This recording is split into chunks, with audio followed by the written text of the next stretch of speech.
이 이야기는 한 명의 일본 청년이 난독증을 극복한 실화를 바탕으로 한 이야기입니다. 주인공 유우타는 20살까지 글자 읽기를 제대로 해본 적이 없었습니다. 하지만 우연히 접하게 된 한글을 통해 놀라운 변화를 경험하게 됩니다. 이 이야기는 단순히 한 개인의 성공담이 아닙니다. 현재 일본 전역에서 조용히 일어나고 있는 놀라운 현상에 대한 기록이기도 합니다.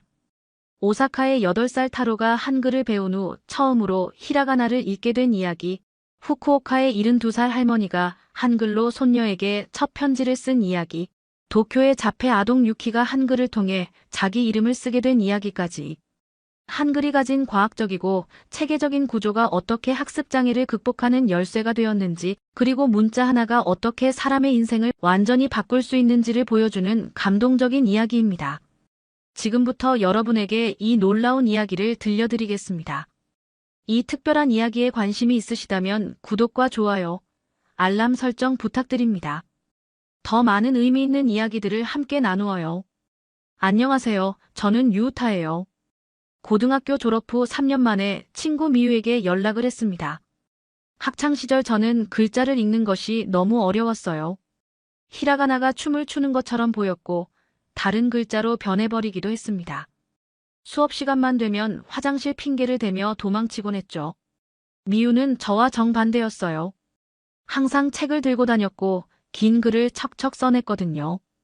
저는 그런 미유가 부러웠지만 동시에 위축되었습니다. 졸업 후 저는 대학 진학을 포기하고 여러 알바를 전전했어요. 공사장, 편의점. 하지만 어디를 가도 글자는 따라왔습니다. 작업 지시서, 매뉴얼, 간단한 메모조차 부담이었어요. 3년이 흘렀을 때 문득 미유가 그리워졌습니다. 정확히는 그때의 희망이 그리워졌다고 해야 할까요? 언젠가는 글자를 읽을 수 있을 거라는 막연한 기대 말이에요. 용기를 내어 미유에게 연락했을 때 그녀는 놀라면서도 반가워했습니다. 사실 그때 저에게는 미유에게 꼭 하고 싶은 이야기가 있었어요. 제 인생에 일어난 놀라운 변화에 대한 이야기였습니다. 시부야 카페에서 미유를 만났을 때 저는 가슴이 두근거렸어요. 미유는 예전 그대로였습니다. 깔끔한 옷차림과 똑똑해 보이는 안경, 그리고 여전히 손에 들린 책 한 권까지.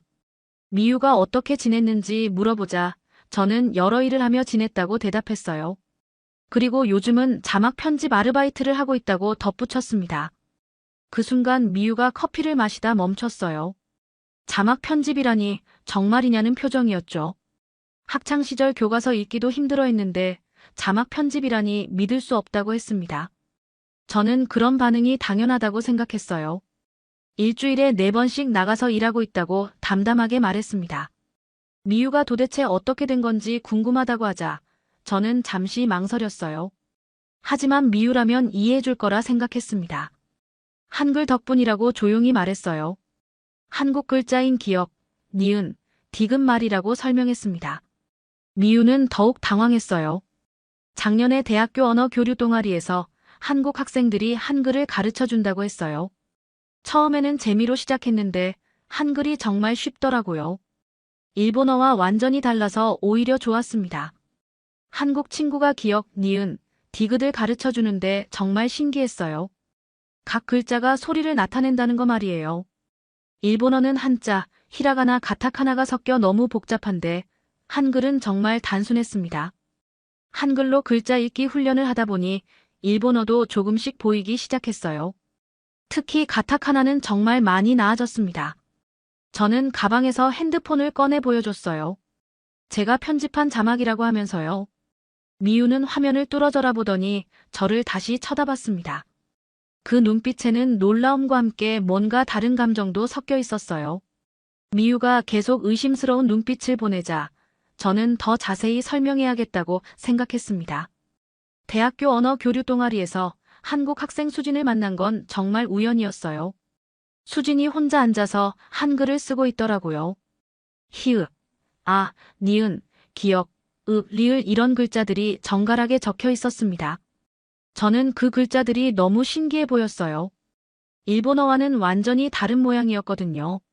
수진에게 물어보니 한국어 연습을 하고 있다고 했어요. 그러면서 제게도 써보라고 권했습니다. 처음에는 거절했지만 수진이 계속 권해서 기억부터 써보기 시작했어요. 수진이 제 손을 잡고 천천히 알려줬습니다. 그런데 정말 신기한 일이 일어났어요. 저는 평생 글자를 볼 때마다 어지러웠는데 한글은 달랐습니다. 각각의 자음과 모음이 마치 블록 조각처럼 보였어요.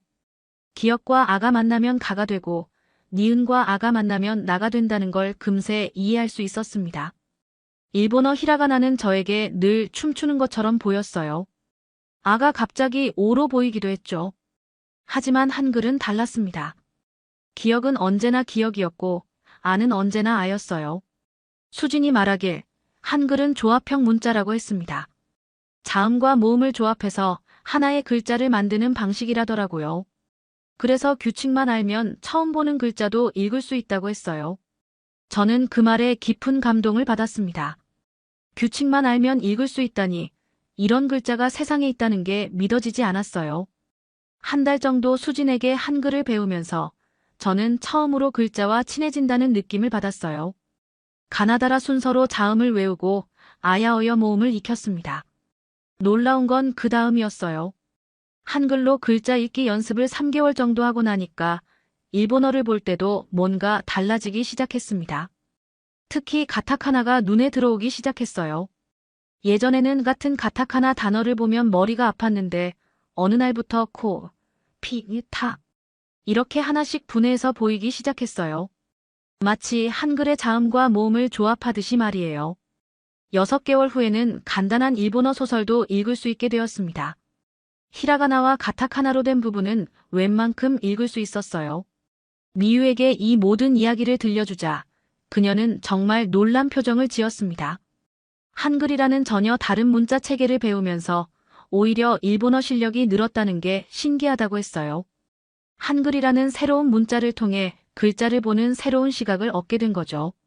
정말 신기한 일이었습니다. 마치 한글의 자음과 모음을 조합하듯이 말이에요. 수진에게 이 이야기를 했더니 정말 신기하다고 했어요. 한글 학습이 다른 언어 습득에도 도움이 될 수 있다는 연구가 있다면서 저의 경우가 바로 그 신뢰가 될 수 있다고 했습니다. 그때부터 저는 본격적으로 한글 공부에 빠져들었어요. 한국 드라마도 보고 K-파프 가사도 읽어보고 한국어 교재도 사서 공부했습니다. 그러면서 점점 일본어 실력도 늘어갔어요. 6개월 후에는 간단한 일본어 소설도 읽을 수 있게 되었습니다. 물론 아직 어려운 한자가 많이 나오면 힘들었지만 히라가나와 가타카나로 된 부분은 웬만큼 읽을 수 있었어요. 미유에게 이 모든 이야기를 들려주자 그녀는 정말 놀란 표정을 지었습니다. 한글이라는 전혀 다른 문자 체계를 배우면서 오히려 일본어 실력이 늘었다는 게 신기하다면서 정말 그런 일이 가능한지 의문스럽다고 했어요. 저는 그런 미유의 반응을 이해했습니다. 저 자신도 처음에는 믿기지 않았으니까요. 하지만 이건 제가 직접 경험한 일이었어요. 한글이라는 새로운 문자를 통해 글자를 보는 새로운 시각을 얻게 된 거죠. 글자가 조각처럼 보인다는 건 예전에 저에게는 상상할 수도 없는 일이었습니다. 하지만 한글을 배우면서 저는 처음으로 문자를 이해할 수 있었고 그 경험이 일본어에도 영향을 미쳤어요. 정말 신기한 일이었습니다. 카페에서 나와 집으로 돌아가는 길에 미유는 계속 생각에 잠겨 있었어요. 며칠 후 미유에게서 연락이 왔습니다. 제 이야기가 계속 머릿속에 맴돈다면서 정말 한글이 난독증에 효과가 있는 건지 궁금하다고 했어요. 미유는 그날부터 인터넷 검색을 시작했다고 했어요. 한글 학습과 난독증, 한글의 인지 효과 같은 키워드로 자료를 찾아보기 시작했다더라고요. 며칠 후 미유가 흥분한 목소리로 전화를 걸어왔어요. 놀라운 걸 발견했다면서 당장 만나자고 했습니다. 다시 같은 카페에서 만났을 때 미유는 노트북을 들고 왔더라고요. 화면에는 한글 학습과 관련된 여러 기사들이 열려 있었어요. 첫 번째 기사는 오사카의 한 학습센터에 관한 내용이었습니다. 거기서 난독증을 앓고 있는 일본 아이들에게 한글을 가르치는 프로그램을 운영하고 있다는 거였어요. 많은 아이들이 한글을 배운 후 일본어 읽기 능력이 향상되었다고 나와 있었습니다. 두 번째 기사는 후쿠오카의 사례였어요. 70대 할머니가 한글을 배운 후 처음으로 손녀에게 편지를 쓸 수 있게 되었다는 이야기가 실려 있었습니다. 세 번째 기사에서는 도쿄의 한 특수교육기관 이야기가 나왔어요. 자폐 스펙트럼 장애를 가진 아이들 중에서도 한글을 먼저 배운 아이들이 일본어 습득에서 더 좋은 결과를 보인다는 연구 결과가 소개되어 있었습니다. 미유가 말하길 이런 사례들이 일본 전역에서 조용히 확산되고 있다고 했습니다. 대부분 입소문으로 퍼지고 있는데 학계에서는 아직 정식으로 연구가 이루어지지 않고 있다더라고요. 저는 그 기사들을 읽으면서 정말 놀랐어요. 제가 경험한 일이 저만의 특별한 사례가 아니라는 걸 알게 된 거죠. 특히 인상 깊었던 건 한 언어학자의 인터뷰 내용이었습니다. 한글의 구조적 특성이 뇌의 언어 처리 과정에 긍정적인 영향을 미칠 수 있다고 설명했어요. 한글이 표현 문자이면서 동시에 음소 단위로 체계적으로 구성되어 있어서 뇌가 문자 정보를 처리하기에 효율적이라는 거였습니다. 미유는 더 놀라운 이야기도 들려줬어요. 외국인들 사이에서도 한글 학습 열풍이 일고 있다는 거였어요. 심지어 미국에서도 비슷한 사례가 보고되고 있다더라고요. 미유는 자신이 NHK에서 인턴십을 하고 있다고 했어요. 그래서 이 주제로 리포트를 만들어 보고 싶다고, 물론 저의 동의가 있어야 한다고 했습니다. 저는 잠시 망설였지만 결국 동의했어요. 저와 같은 어려움을 겪고 있는 다른 사람들에게 도움이 될 수 있다면 좋겠다고 생각했거든요. 미유가 NHK 인턴십에서 새로운 리포트 주제를 정해야 하는 시기가 왔어요. 미유는 담당 PD에게 조심스럽게 제안했다고 했습니다. 한글 학습의 교육적 효과를 다뤄보고 싶다고 말이에요. 처음에 PD는 난색을 표했다고 해요. 한국과 관련된 주제는 자칫 정치적 논란이 될 수 있다면서 좀 더 안전한 주제를 선택하라고 했답니다. 하지만 미유는 포기하지 않았어요. 미유가 정치적인 관점이 아니라 순수하게 교육적 관점에서 접근하고 싶다고 계속 설득했다고 해요. 결국 PD가 조건부로 승인을 해줬습니다. 정치적 색깔은 완전히 배제하고 오직 교육 효과에만 집중한다는 조건이었죠. 첫 번째 취재지는 후쿠오카였어요. 72살의 사토 할머니는 평생 글자 읽기를 어려워했다고 했어요. 어릴 때부터 글자가 뒤바뀌어 보였고 학교에서도 늘 뒤처졌다고 합니다. 그런데 손녀가 한국 드라마를 좋아해서 함께 보게 되면서 한글에 관심을 갖게 되었다고 해요. 한글을 6개월 정도 배우고 나서부터 일본어도 조금씩 읽을 수 있게 되었다는 거였어요. 사토 할머니가 직접 써준 편지를 보여주셨는데 정말 정성스럽게 한 글자 써내려간 흔적이 보였어요. 손녀에게 보낸 첫 편지라고 그동안 하지 못했던 이야기들을 담았다고 하시더라고요. 두 번째 취재지는 오사카의 학습센터였습니다. 니시다 선생님이 난독증 아이들에게 한글을 가르치는 프로그램을 운영하고 있었어요. 니시다 선생님의 설명에 따르면 일본어는 한자, 히라가나, 가타카나가 섞여 있어서 난독증 아이들에게는 너무 복잡하다고 해요. 반면 한글은 자음과 모음의 조합으로 이루어져 있어서 규칙이 명확하다고 했습니다. 실제로 그 센터에 다니는 8살 타로라는 아이를 만났는데 정말 놀라웠어요. 처음에는 히라가나 아와 오도 구분하지 못했는데 한글로 가나다라를 익힌 후에는 히라가나도 읽기 시작했다고 해요. 세 번째로 방문한 곳은 시부야의 한 특수교육기관이었어요. 거기서는 자폐 스펙트럼 장애를 가진 아이들을 대상으로 한글 교육을 시범적으로 진행하고 있었습니다. 야마다 선생님은 흥미로운 이야기를 들려주셨어요. 자폐 아이들은 종종 시각적 패턴을 잘 인식하는 능력을 가지고 있는데 한글의 체계적인 구조가 이런 아이들에게 특히 잘 맞는다는 거였어요. 실제로 10살 유키라는 아이는 일본어로는 거의 소통하지 못했는데 한글을 배운 후 처음으로 자기 이름을 쓸 수 있게 되었다고 해요.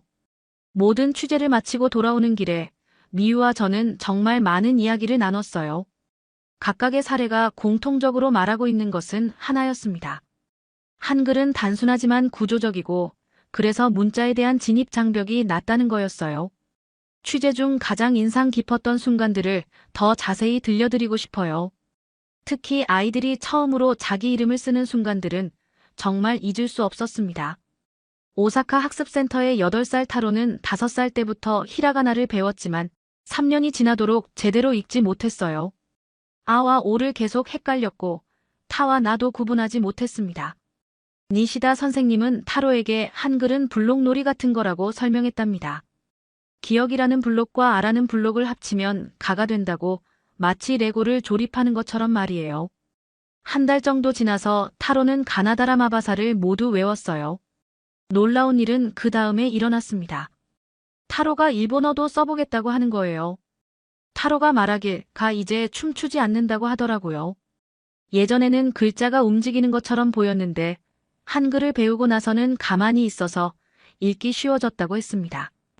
후쿠오카의 사토 할머니 이야기도 정말 감동적이었어요. 72살까지 제대로 된 편지 한 장 써본 적이 없던 분이었거든요. 할머니는 어릴 때부터 글자가 거꾸로 보이는 증상이 있었다고 해요. 학교에서는 선생님들이 게으르다고 야단쳤지만 할머니는 정말 열심히 했는데도 글자가 보이지 않았다고 합니다. 손녀 미카가 한국 드라마에 빠져서 한글을 배우고 싶다고 하더라고요. 할머니도 호기심에 함께 시작하게 되었는데 한글이 생각보다 어렵지 않다는 걸 알게 된 거죠. 특히 한글의 모음이 할머니에게는 정말 신기했다고 해요. 아, 우가 입모양과 비슷하다는 걸 알게 되니까 처음으로 글자와 소리의 연결고리를 이해할 수 있었다고 했습니다. 6개월 후에 할머니는 처음으로 손녀에게 편지를 썼어요. 완벽하지는 않았지만 할머니가 평생 하고 싶었던 말들을 담은 소중한 편지였죠. 시부야 특수교육기관의 유키 이야기도 빼놓을 수 없어요. 10살인 유키는 자폐 스펙트럼 장애로 인해 거의 말을 하지 않는 아이였어요. 야마다 선생님이 유키에게 한글을 가르치기 시작했을 때 처음에는 별다른 반응이 없었다고 해요. 하지만 기역, 니은, 디귿을 카드로 보여주면서 규칙적인 패턴을 설명하니까 유키가 조금씩 관심을 보이기 시작했다고 합니다. 유키는 시각적 패턴을 인식하는 능력이 뛰어났어요. 한글의 체계적인 구조가 유키에게는 마치 수학 공식처럼 명확하게 보였나 봐요. 3달 후에 유키는 한글로 자기 이름을 써냈어요. 그리고 놀랍게도 일본어 유키도 따라 쓸 수 있게 되었습니다. 언어학자 오카모토 교수와의 인터뷰에서 이런 내용이 확인되었어요. 교수님 말씀으로는 한글이 표음 문자이면서 동시에 음소 기반으로 체계적으로 구성되어 있어서 뇌가 문자 정보를 처리하기에 효율적이라고 했습니다. 모든 전문가들이 한결같이 말하는 건 하나였어요. 한글은 단순하지만 과학적이고 그래서 누구나 쉽게 배울 수 있으면서도 언어 인식 능력 향상에 도움이 된다는 거였습니다. 취재를 계속하면서 저는 점점 혼란스러워졌어요. 평생 일본어가 세상에서 가장 아름다운 언어라고 믿어왔는데 왜 이렇게 많은 사람들이 한글에서 가능성을 찾는 걸까요? 도쿄대학교 언어학과 사사키 교수를 만났을 때 정말 놀라운 이야기를 들었어요.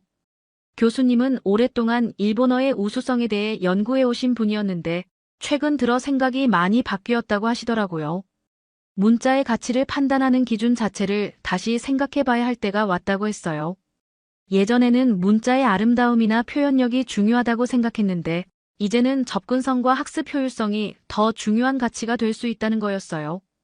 교수님이 보여주신 데이터는 정말 충격적이었습니다. 일본 전국의 초등학교에서 히라가나와 가타카나를 완전히 습득하는데 평균 2년 6개월이 걸린다고 해요. 반면 한국에서는 한글을 배우는데 평균 6개월 정도밖에 걸리지 않는다고 했습니다. 뇌과학 연구소의 나카무라 박사가 보여주신 뇌 스캔 이미지를 보니 한글을 읽을 때와 일본어를 읽을 때 뇌의 활동 패턴이 확연히 다르더라고요. 한글을 읽을 때는 언어 처리 영역이 효율적으로 활성화되는 반면 일본어를 읽을 때는 여러 영역이 동시에 활성화되어 더 많은 에너지를 소모한다고 했어요. 교육학자 요시다 교수가 5년간 추적 조사한 결과에 따르면 학습장애를 가진 아이들 중에서 한글을 먼저 배운 그룹이 그렇지 않은 그룹보다 일본어 습득 속도가 평균 30% 빨랐다고 해요. 국제비교언어학회에서 발표된 최근 논문들도 살펴봤어요. 세계 여러 나라에서 한글의 교육적 효과에 대한 연구가 활발하게 진행되고 있더라고요. 핀란드에서는 핀란드어 학습에 어려움을 겪는 아이들에게 한글을 보조도구로 활용하는 실험이 진행되고 있었어요. 프랑스에서도 난독증 치료 프로그램에 한글을 도입하는 연구가 있었고요. 심지어 미국의 MIT에서도 한글의 구조적 특성이 인공지능의 자연어 처리에 미치는 영향에 대한 연구를 하고 있다고 했어요. 이 모든 자료를 정리하면서 저는 새로운 깨달음을 얻었어요. 문자의 가치를 판단하는 기준이 정말 바뀌고 있다는 걸 느꼈거든요. 예전에는 전통과 아름다움이 중요했다면, 이제는 효율성과 접근성이 더 중요해지고 있는 것 같았어요. 그렇다고 해서 일본어를 포기해야 한다는 건 아니에요. 다만 문자 교육에 대한 접근 방식을 좀 더 유연하게 생각해 볼 필요가 있다는 거죠. 한글을 보조도구로 활용해서 더 많은 사람들이 문자의 세계에 쉽게 입문할 수 있다면 그것도 의미 있는 일이라고 생각하게 되었어요. 모든 취재가 끝나고 미유의 리포트도 완성되어 방송을 앞두고 있을 때였어요. 저는 문득 궁금해졌습니다. 정말로 한글 때문에 제가 이렇게 달라진 걸까요? 아니면 다른 이유가 있는 걸까요? 미유와 함께 다시 그 시부야 카페에 앉았어요. 처음 만났던 그 자리에서 저는 미유에게 마지막 질문을 던졌습니다. 정말로 한글 덕분에 글을 읽을 수 있게 된 거냐고 말이에요. 저는 잠시 생각에 잠겼어요. 그동안의 모든 경험을 차근차근 되돌아보면서 진짜 이유가 무엇인지 찾아보고 싶었거든요. 사실 한글을 배우기 전까지 저는 정말 절망적이었어요. 20살이 넘도록 제대로 된 책 한 권 읽어본 적이 없었고 간단한 메모도 쓰지 못했어요. 그런 저 자신이 너무 한심했고 앞으로도 변할 수 없을 거라고 포기하고 있었습니다. 하지만 대학교 언어 교류 동아리에서 수진을 만나고 한글을 배우기 시작하면서 뭔가 달라지기 시작했어요. 처음으로 글자를 이해할 수 있다는 희망을 갖게 된 거죠. 한글의 기역, 니은, 디귿을 하나씩 익혀갈 때마다 저는 정말 신기했어요. 이렇게 간단한 규칙으로 글자를 만들 수 있다니, 이렇게 체계적으로 소리와 문자가 연결될 수 있다니 말이에요. 그런데 지금 생각해보니 단순히 한글의 구조적 특성만으로는 설명할 수 없는 부분이 있었어요. 그보다 더 중요한 건 제가 처음으로 자신감을 갖게 되었다는 거였어요.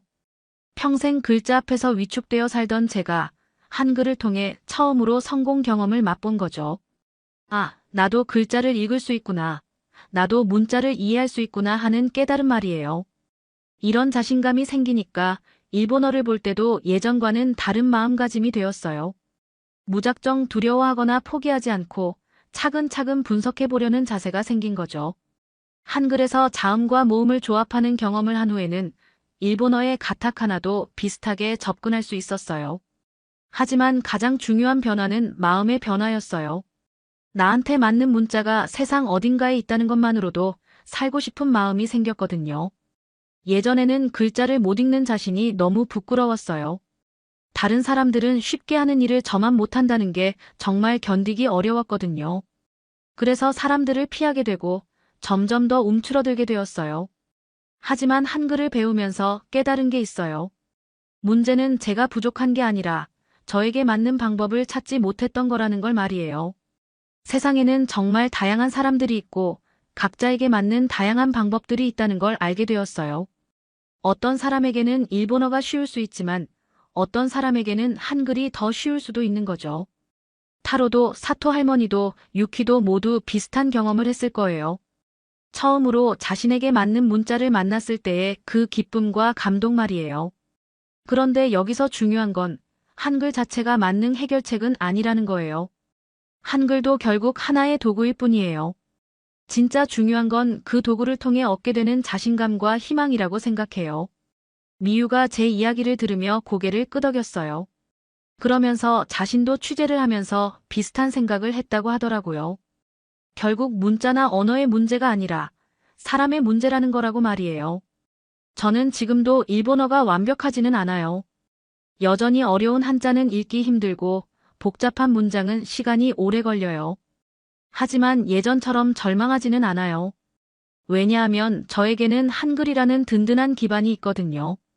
정말 어려운 일본어 문서를 읽어야 할 때는 일단 한글로 번역해서 이해한 다음에 다시 일본어로 돌아가기도 해요. 자막 편집 일을 할 때도 마찬가지예요.